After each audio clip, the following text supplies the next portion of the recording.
Me dicen que soy poco intelectual porque no entienden el secreto. No pueden comprender que yo te amo sin necesidad de ver.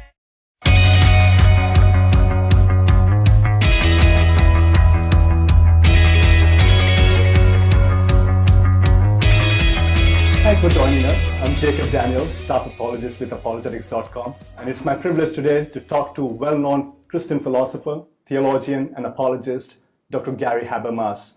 He is the Distinguished Research Professor of Apologetics and Philosophy, and he chairs the Department of Philosophy and Theology at the Liberty University in Virginia. Dr. Habermas is world's foremost expert on the defense of resurrection. He has authored at least 36 books and has published numerous articles. He is most notable for his contribution in cataloging and communicating trends among scholars in the area of historical Jesus and New Testament studies. You can learn more about Dr. Habermas and benefit from the resources available on his webpage, garyhabermas.com. In this short interview, our intention is to gain insight from Dr. Habermas from his experience in the area of the defense of resurrection. Dr. Habermas, thank you so much for joining us. Thanks, Jake. It's a privilege to have you. Thank you very much. Dr. Habermas, how did you get interested in the topic of resurrection, and why is this topic so unique and important to Christian faith? Well, the first question, I guess I was pretty selfish, but I went through a period of about 10 years of doubt, and I didn't care if I ever wrote anything. I didn't care who was looking over my shoulder. I was doing it for me. And I wanted to ask some questions. How can I know Christianity is true? How do you know there's an afterlife, or is there?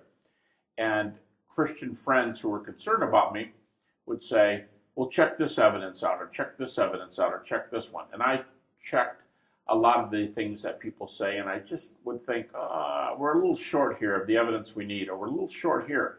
And then one day I stumbled on the Christian claim that Jesus was raised from the dead, and I thought, well, wow. If Jesus is raised from the dead, it does make sense that he'd be somebody special because somebody else had to raise him from the dead. And if he's dead, I mean, somebody has to act on him. So it must be somebody who agrees with him. Mm-hmm. And if it's the God of the universe, wow, I mean, but here's the problem. It all depends on whether the resurrection happened or not. So that started my lifelong search for the resurrection because I thought it was just about the only evidence that could bear the weight of the things that I wanted to know. And I think one reason it has that same central view, your second question, for Christians is because, well, let the New Testament say it. The resurrection is mentioned in over 300 verses in the New Testament, and it's the center of almost every major area of theology, and it's the center of almost every major area of practice. Mm-hmm. So if the resurrection is that central, and it happens to be true, what does that say about the God who raised Jesus? What does it say about Jesus' claims? What does it say about this doctrine or that doctrine? What about the fact that almost 20 times in the New Testament we're told that we'll be raised like Jesus? Well, what's it say about our life after death? What's it say about heaven? What's it say about our ethics? Paul says, if Christ has not been raised from the dead, let us eat and drink, for tomorrow we die. Well, you know, I mean, that's just like every area of the Christian life. So it just seems overtly, and even critics recognize this from the non-Christian viewpoint, everything kind of hangs on the resurrection. You go, bingo, that's what Paul said in 1 Corinthians chapter 15. So hence the search and can the resurrection bear the weight of our most cherished beliefs and so on. For our listeners who may not already know, what is your apologetic methodology and the most affirmative case you can offer for the resurrection? Okay, methodologically, the typical way evangelicals go after resurrection is to argue for the reliability of the Gospels. And as reliable books, they say thus and so. I use an approach I call the minimal facts method. And the minimal facts method I developed in my doctoral dissertation at a secular school. And my argument was, how far do we get toward resurrection if we use only the facts that critical scholars, non-Christians, think can be established? How do we get from death to resurrection? How do we get from resurrection to Christianity based on their data? So what I do is, instead of assuming the whole New Testament is reliable, I try to build from the ground up, and I picture a brick wall with every brick being an individual fact that we know about Jesus. One thing that's not very well understood is precisely this. Critics don't mind if you cite the New Testament. See, a lot of people stop you and they say, oh, you're just citing the New Testament. Listen, if you don't, the Bart Ehrmans of the world, the Dom Crossens will cite the New Testament. Well, how do they cite it? They're only going to cite texts that they think can bear the weight of our latest knowledge. So I'm going to use the data which they allow, which they encourage other people to use. I'm going to use just that data, and my thesis is I'm going to use just the facts that have the following two characteristics. Number one, each brick or each fact I use has evidence coming in from different angles, so we have several reasons to believe this brick is true. Secondly, it just happens, this isn't as important, but it just happens that virtually all the critics who are writing also accept this fact. So since it's common ground between us, we can discuss it among ourselves, and if the result is resurrection, then I can ask the critic, what do you do with resurrection since your own facts have led you to this? So that's the method I use. I call the minimal facts argument, which deals only with data for which there are several arguments each. And would you say that all older apologetic method is still valid? Or are there any objections that people raise or misunderstanding that they have regarding your approach? With mine? Well, yeah, here's a common one. Sometimes I'm in a university and somebody will say, well, there are contradictions in the Gospels. Or some of the best known quote-unquote contradictions are in the resurrection accounts. How many women went to the tomb? What were their names? How many angels were at the tomb? And I want to say, okay, two answers to your question. Number one, I think we can answer every one of those questions. But the second thing I want to say is you're missing what my approach is. I only use data on which both of us agree. If you're not a Christian and you say, well, I don't think we can know how many women are at the tomb, or I don't think we can know how many angels are at the tomb, I'd say, look, don't tell me what we don't know, tell me what we do know, because my method is to use common data. Since women and angels are not common data, I'm just not using it. You go, well, but if you're wrong about those facts, it may upset the rest of them. No, it doesn't. It doesn't upset the rest of them. If you accept them, I accept them, we accept them for different reasons. You still have to deal with this. Besides, in a police report, for example, two eyewitnesses can say different things happened, but no one's going to say that there was no accident. There's the cars right there. Well, there's the phenomenon of Christianity. How do you explain the resurrection? So that's probably a common misunderstanding when people say, what about the discrepancies? And there's a side of me, I want to be real careful when I say this so people get the right idea. I do care about the trustworthiness of the New Testament, but there's a side of me when someone raises discrepancy type objections, if they go, what do we do with the women or the angels? And I'll go, and? Well, that could be a problem for you. And it disproves the resurrection, doesn't it? No, it doesn't, because you allow these facts, and I'm only talking about these facts. So you're asking about something over here, so you're really kind of getting me off the subject, if that works. Okay. You seem to be optimistic about the way the secular world is moving towards the right, and especially data concerning the resurrection. And I remember you saying it is truly a favorable and positive era to study resurrection. Why do you think it is so? Yeah, I'll extend that a critique a little bit. This is a good time to be alive, because the most recent data on the historical Jesus in general and resurrection in particular, we're uncovering things that are really pro-historical Jesus and are really pro-resurrection. In other words, to use my illustration, our brick wall is getting higher and higher. We're getting new data. So it's a good time to be around, and scholars are admitting this. For example, Bart Ehrman, probably best known skeptic in this country. Bart Ehrman says we can get the resurrection data back to within 1 to 2 years after the cross. That's outstanding. The old argument would be, let's start with Mark, let's go to Matthew, let's go to Luke. And they're 40 to 65 years later with John after the cross. But Bart Ehrman says we can get right back to 1 to 2 years after. How? And you use the testimony of Paul. Paul says he went back to Jerusalem about 5 years after the cross. Paul does the math for us. And he meets with Peter, James, and then he goes back to Jerusalem later and meets with John. So these are the big four. And we get Paul telling us what these guys said about the gospel, and he said they were all on the same page. So Bart Ehrman, the skeptic, says this is as early, this is as close to eyewitness testimony as we can get in the New Testament.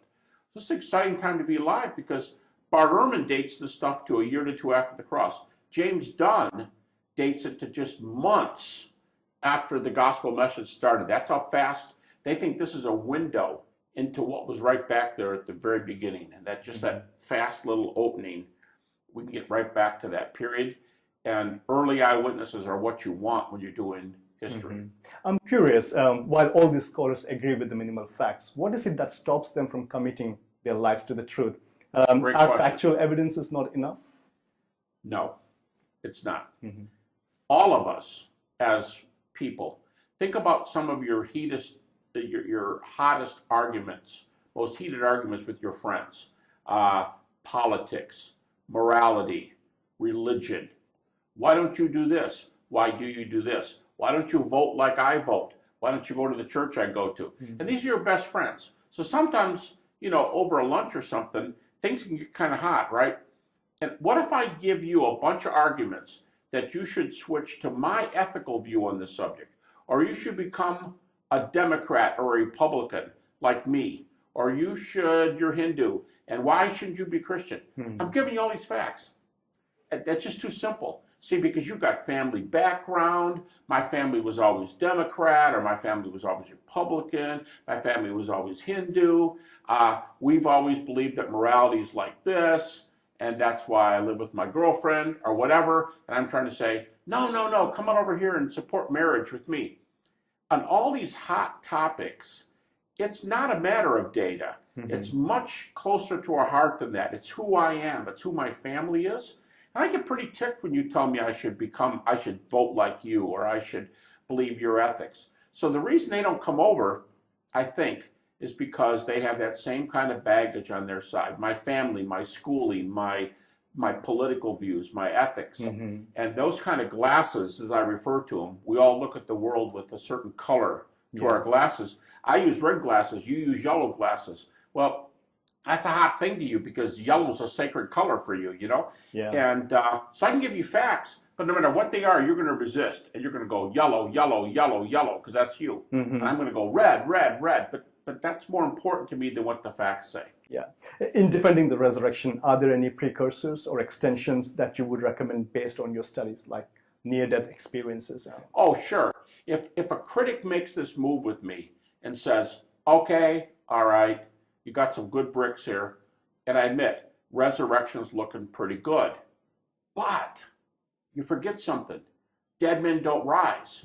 And paraphrasing David Hume, I don't know where your mistake is. I mean, I know you spent all your life doing this, and this is really important. I can see where you get some data, but dead men don't rise. So it's more likely that you have made a mistake than it is that this man was really raised from the dead. Okay, at that point, one thing I'm really likely to say is, I'll say, well, what do you think about near-death experiences? And if they've never heard of them, I talk for a few minutes because some highly evidential cases, they might go, all right, sounds like there's an afterlife. Oh, really? Okay. Or I could say, you believe in the afterlife? Yeah, I'm this or that. I'm a Hindu or I'm Jewish, but I believe in the afterlife. Okay, cool. If you believe in the afterlife, now why are you close to resurrection? Because you believe the realm of which I'm going to, you know, if you already believe, I hate to say it, the land of Oz, but if you already believe in Oz, why do you pull back when I tell you I met a lion there? I mean, and a lion talks. You go, well, lions don't talk. In Oz they do, and you believe in Oz. Well, if you already believe in an afterlife, and I'm going to tell you about resurrection, or Narnia, let's say, there's a talking lion in Narnia, better example. I want to talk to you about Jesus, and you go, resurrections don't happen, but you believe in an afterlife. So now you have to at least be open. So I think NDEs are an icebreaker to get somebody in, but NDEs aren't the only one. If you admit the existence of God, that's an icebreaker. If you believe that miracles happen today with Craig Keener's 2-volume miracles, if miracles happen today, you should be open. So there's all kinds of things in the world which, if they are true, you should be more open to resurrection. One of the most common questions that skeptics ask against Christians is the presence of suffering and evil, or pain and suffering. And one of our listeners wanted me to ask you this question. How do we understand pain and suffering in the light of resurrection?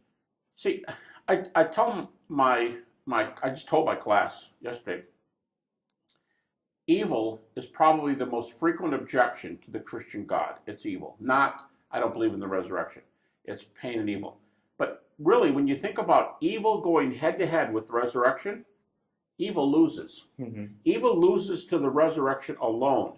Because what the resurrection says is, yes, things are nasty in this world. In fact, let me just say parenthetically, Christianity, there'll be a discussion with some Buddhists, but Christianity may be the only religion in the world that has pain and suffering in its most central belief that we call the gospel of the deity, death, resurrection of Jesus. Jesus died by crucifixion. That's pain and suffering. So Christianity does not deny pain and suffering. It happens. And if the Christian message is true, the Father let it happen to His Son. How can we deny pain and suffering? But the rest of the message is Jesus died on Friday and the situation was put to rights on Sunday. Yeah. So resurrection trumps evil. Yes, there's still suffering in the world, but that's why theologians call this state the already but not yet. Death, dying, suffering have already been conquered. In fact, what's the greatest evil of all? It's death. Greatest of all. And what's resurrection say? It doesn't have to be the last word. So I'd say when evil goes head to head with resurrection, evil loses. Mm-hmm. Dr. Habermas, your scholarly work has brought clarity for many and has helped them in their journey. Based on your experience both within and without the academia, what is it that you would recommend someone who wants to actually study apologetics? Well, it depends if they can go to a good school. Biola is a great place to study. Liberty is a good place to study. Southern Evangelical Seminary in Charlotte, good place to study. Some of the Southern Baptist schools. If they can afford a good apologetics education, I say it's great. But if they can't go away to school or don't have a bachelor's degree or can't do graduate work, I'd say study where you are. In the class I just taught this morning, students said, hey, you guys are talking to your scholarly friends. How do we talk to high schoolers that are losing their faith because critics like loose cannons are saying things that are not true about Christianity, but they're saying them, and our young people don't know how to respond? I'd say, bloom where God has put you, and I'd say study and look at the bibliographies, and this source should lead to this source, and this source should be this source. There's a lot of people who don't have degrees, but they're pretty good at apologetics.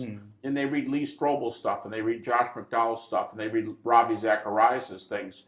I'd say be a witness in the local church to the high schoolers in your church, to the junior high in your church, to the college kids. Be a resource for them when they start doubting. Learn how to deal with doubt. I'd say bloom, grow, study where you are if you can't get to the grad schools, because we need people like never before talking to our young people. Dr. Habermas, not just me, but Christians around the world appreciate what you're doing, and I'm thankful for your impact in our lives. Thank you so much for giving us your time. You are welcome. We've been speaking to Dr. Gary Habermas, and if you're interested to learn more about the topic that we discussed today, please visit our website on apologetics.com. Thank you for joining us.